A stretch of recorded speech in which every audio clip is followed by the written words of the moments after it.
Ben H a des choses à vous dire, Boris Cyrulnik. Oui, Boris Cyrulnik, honoré de pouvoir parler à l'immense neuropsychiatre que vous êtes, mais je suis obligé de reconnaître qu'à cause de votre venue ce midi, je n'ai pas beaucoup dormi cette nuit. Hier, 15h38, au bureau, comme chaque jour, Anne me tend votre dernier ouvrage, Des âmes et des saisons, et ajoute « Ben H, demain, tu me fais une chronique sur la psychoécologie. » La quoi? La psychoécologie, Ben H. Et là, quand tu auras fini de me masser les pieds, tu iras me chercher du thé. Et tu me feras le dos. Si seulement c'était vrai. Je suis hyper tendu au niveau des cervicales, merci Ben H. Bien sûr, Anne, je vais te chercher ton thé perle de jasmin et je te fais ça tout de suite. Bref, et c'est après m'être longuement interrogé sur mes conditions de travail de chroniqueur, alors que je pourrais enfin faire valoir ce doctorat en neurosciences, passé la même année que ma thèse de droit, que je me suis finalement plongé dans votre livre. Grâce à vos talents de vulgarisateur et de la complexité scientifique, Boris Cyrulnik, associé à mes connaissances certaines dans la matière, j'ai très vite compris que la psychoécologie, ça n'avait rien à voir avec le fait de parler à sa mère, parler de sa mère à un mec qui prend des notes au milieu d'un potager éco-responsable. Non. Chers collègues, la psychoécologie, c'est tout simple en fait. Vous pouvez aussi comprendre autour de cette table sans avoir mon cursus.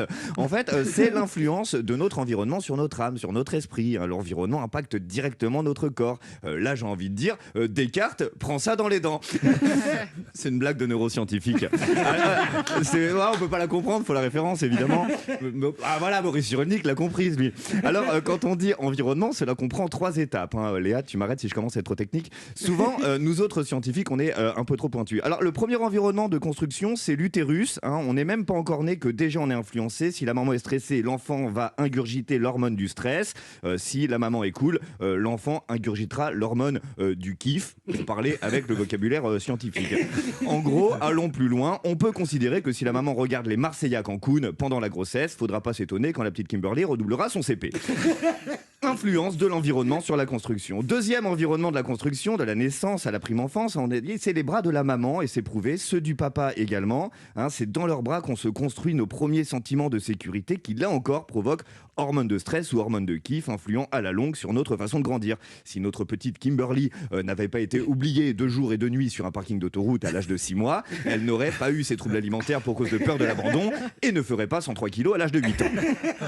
Enfin, la troisième couche de l'environnement, vous le dites, Boris Cyrulnik, c'est la parole. Les mots des autres nous sculptent. C'est fascinant de savoir qu'un cerveau a besoin d'un autre cerveau pour se développer. C'est prouvé par la science. C'est l'influence des mots des autres qui nous construit. Les cerveaux ne s'alimentent qu'entre eux. Allez savoir pourquoi. Il n'y a pas une étincelle d'évolution quand 15 candidats de télé-réalité sont réunis dans une villa pendant 2 mois. Ça, même la psychoécologie ne l'explique pas. Dommage, ça aurait bien aidé la petite Kimberly. Boris Cyrulnik, je n'ai pas beaucoup dormi cette nuit pour bien comprendre tout ça, mais grâce à vous, lorsque je me suis couché, j'étais nettement moins bête au réveil. Merci de m'avoir écouté. Ce mec est fou.